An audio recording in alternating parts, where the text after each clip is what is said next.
Okay, the anime that started it all. The one that ruined my life. The one that turned me from a relatively normal person into a full-on degen weeb that goons 10 times a day. Okay, I was already a gooner before I was a weeb. Made in Abyss. So by now you probably have a few questions. How did you even chance upon something as out of the mainstream as Made in Abyss? And how exactly did Made in Abyss cause me to spiral from being somewhat normal to a weeb with crippling anime addiction? Let's start with the first. Year's 2022. Instead of studying for my A-levels, I was doom scrolling on Instagram, and one of my friends posted a story glazing Made in Abyss. Being the amazing friend that I am, I decided to check it out. And you know what they say, curiosity killed the cat. In this case, the cat is the future of a normal life, a decently sized house, a nice wife, with a bunch of kids running around. And yeah, Made in Abyss just straight up murdered it. Now your boy will be living with his parents at the age of 40, watching anime for 10 hours a day, daydreaming about what could have been.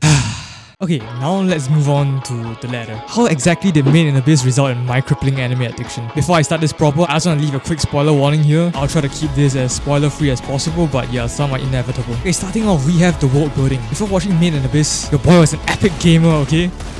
Oh my god, that just whiffed that. I just whiffed that, he wasn't even looking at me. Cyberpunk, Red Dead, GTA, CS2, you name it, I've most likely played it. While all of those worlds are pretty intriguing, I've never played anything with a world that is as unique as the world of Off. In the center of Off, there's a deep-ass hole in the middle, brimming with artifacts. The lower you go, the more rare and powerful the artifacts become. Here's the catch. The lower you go, the more severe the effects of ascending become. As a result, if you go low enough, it'll be borderline impossible for you to come back up. Now, this setting would never work in the game. Imagine you venture a little too far down, and as a result, you're unable to go back to your safe house with all your loot. I would honestly probably break something. But Made in Abyss isn't a game, it's an anime, and because of that, this idea works perfectly, allowing the anime to explore a setting that a game could never really replicate. Watching Made in Abyss for the first time made me feel like a caveman, staring into the horizon, wondering what else is out there. Okay, next point. Before watching Made in Abyss, I also had this perception that anime is kinda cringe. When I was in secondary school, Haikyuu was the in thing, and during my PE classes, my classmates were just straight up laughing as Haikyuu characters. I thought, wow, these people are definitely going to get zero pussy and die alone. Little did I know, I was just talking about my future self. But that's besides the point here. Point is that because of this wrong perception, I brushed aside any and all anime recommendations my friend gave. Until Made in Abyss. Made in Abyss has absolutely zero cringe. Despite the bright and vibrant colours, it turned out to be on the darker and grittier side of things. The adventures of Rag and Rico introduced us to some of the most horrific and brutal things that I've honestly ever seen. This contrast just made each scene that much more memorable. And yeah, I've never really seen anything like it, which honestly just made my brain cave more. From this point onwards, it's over for your boy. My brain now needs constant anime for dopamine hits, causing me to wander endlessly on my anime list to find the next hit. Next up is something that is more personal. Made in Abyss just gave me a really good change of pace. Back when I was more of an epic gamer, I had endless energy, you know? I could just keep playing non-stop for hours a day. Back in my prime, I was playing CS for at least 40 hours a week, and that was only CS. This doesn't count non-Steam games like Minecraft or Roblox. In those days, gaming was basically my full-time job, but it was kind of unsustainable. I was literally sweating my shit out whenever I played a ranked game, as I was always striving for a higher rank. After a certain point, I was like, man, this is only a game. Why am I even trying this hard? This ain't my job.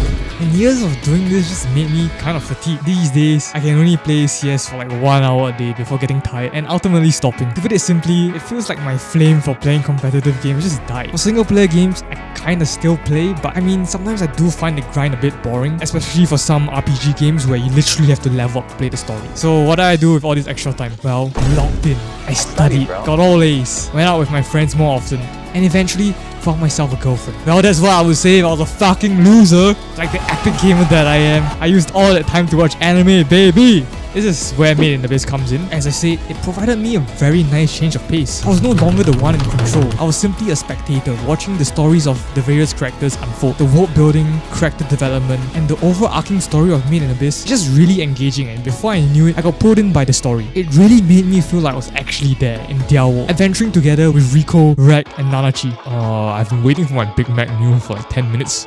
Just put the fries in the back, little bro. And this feeling of adventure just lingered, making me crave for more and more anime. Lastly, we have the animation. The vibrant colors, the detailed landscapes, and the flashy action scenes just kinda gave me dopamine. Like, I was so engrossed with the animation that I literally couldn't take my eyes off the screen. I recalled watching during lunchtime, thinking it would act as white noise, but when I started watching, my eyes just gravitated to the screen. My phone was like a gigantic pair of boobs, you know? While eating, I was just mindlessly scooping food into my mouth, since all my attention was on my phone's screen. You could have taken a shit into my bowl and I wouldn't have noticed. It kind of felt like a non-stop cutscene. Take your eyes off for a moment and you'll miss various details and even some plot points. I was also more used to the video game style of photorealism, and the relatively cartoonish style of Made in Abyss just kind of gave me a visual shock, which just made it that much more addictive. Okay, serious time. No more jokes about being bitchless and gooning. I honestly don't regret watching anime. I know.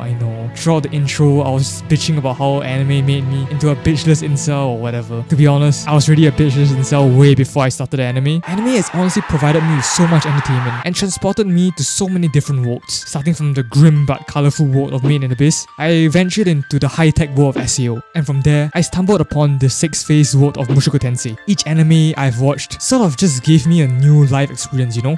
Every time I started a new anime, it just felt like I was going on a brand new adventure. Anime has also allowed me to talk to more people. Yeah, I know, anime is more mainstream now, and there are a whole bunch of pros and cons arising from that. But watching anime just gave me a whole bunch of topics to talk about and kind of just added another dimension to my personality. With anime, I find talking to people slightly easier. Like if our favorite anime is the same, then we're basically bros, okay? So yeah, I'm just really glad I decided to give Made in Abyss a try. And in a way, it kind of felt destined. Yeah, destined to be a weeb with no bitches. If I started with something like Your Name or some random Studio Ghibli movie, I'll be like, that's all there is. I'm done, because I absolutely hate romance. But no, I started with Made in Abyss, and the points that I mentioned earlier just kind of made me addicted to the anime medium. After Made in Abyss, I decided to try a bit of everything from all the various genres. I continued on with cyberpunk right after, as I thought it would be a nice bridge between my two hobbies, anime and gaming.